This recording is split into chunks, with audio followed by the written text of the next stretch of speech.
Hello, Laura J. Hamilton here, and I have put together a video for you that is based on one of my favorite teachings by Debbie Ford from her book, The Dark Side of the Light Chasers.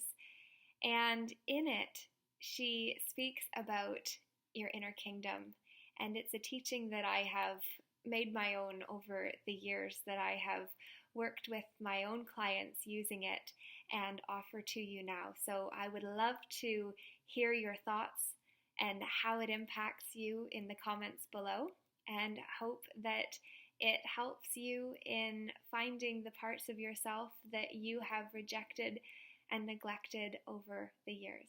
So please enjoy.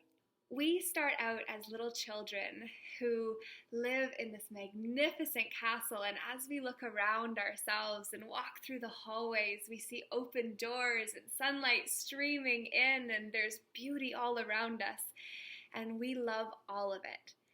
And then all of a sudden one day we hear a knock at our door, and so we open it up, and there's our mom or our dad or our grandparent. And we're so excited to welcome them in for their grand tour that we graciously accept them, and then we guide them through, and we show them all these parts of ourselves that we're so proud of and that we don't even consider there could be anything wrong with until the end of the tour, or in the middle of the tour, or right at the beginning of the tour. As they're looking around what we perceive to be beautiful, suddenly they say, maybe just don't show someone else this room, because this is such a beautiful castle. You're absolutely right. But this room or closet or lamp, not good enough to be in this beautiful castle. And you say, oh my goodness, thank you for preventing me from the embarrassment of showing that part of my castle to anyone else. And you hide it away. You close the door, you lock it, and you make sure that you don't take anyone else into that part of you ever again. And then over the years, more people come into your inner castle, and they do the same thing about a different aspect of yourself. And likewise, you close that door, you put it away, and make sure that nobody else is ever offended by that ever again. And eventually, over the years of welcoming so many people into our personality, into our self-image, and giving them that authority to let us know what's good enough and what's not, we end up believing that we are just a broken down bungalow that needs a whole lot of work, when actually we are this magnificent castle still. It's just a matter of opening the doors that we have closed down to parts of our personality that we deemed not good enough, because even before the age of reason, around the age of 7, when everybody that came into your castle for a tour before that age, all of them, their opinions went straight into the subconscious and became your truth. And what so excited me to eventually take these youth that I'll be working with through is the idea of unlocking those doors. And what I want to leave you with the idea of today is the fact that those rooms are not empty. Those rooms are the container for the us we left there all that time ago. And the us that we have expressed and then suddenly pulled back and said, get in there. You weren't supposed to come out. How dare you?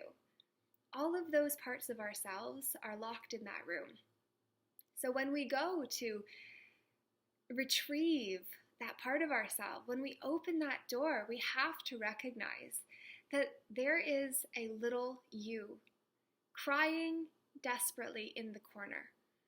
And over the years, when that part of us has come out, they may have escaped the room, or they may have just been behind the door bashing and screaming and crying to be let out.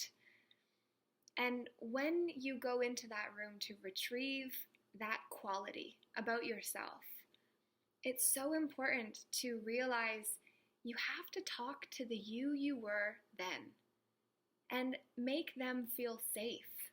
Let them know you didn't have the awareness that you do now when you locked them away. And you can bend down to their level and look them in the eye, in your mind, and let them know that you will never lock them away or make them feel shameful the way that you did back then when you didn't know better. Because now you're an adult. Now you know better. And when you know better, you can do better. And so imagine you've had that conversation and you've got the trust back, a little bit of trust. It takes time to reestablish trust after it's been broken, of course. But imagine that little 4-year-old you is ready to come out of that room, and you're going to hold her hand or his hand as you walk into the corridor that now has more light in it again, because you've opened up another aspect of yourself. And as you walk through the corridors and then out through the doors into the outdoors where they haven't been for so long because you didn't let them, imagine someplace safe that you can send them off to play while you do what you need to do for the day. Louise Hay, one of my spiritual mentors since I was 16, even though she doesn't know it yet, Louise Hay, one of her things is about putting your inner child out to play for the day before you go to work.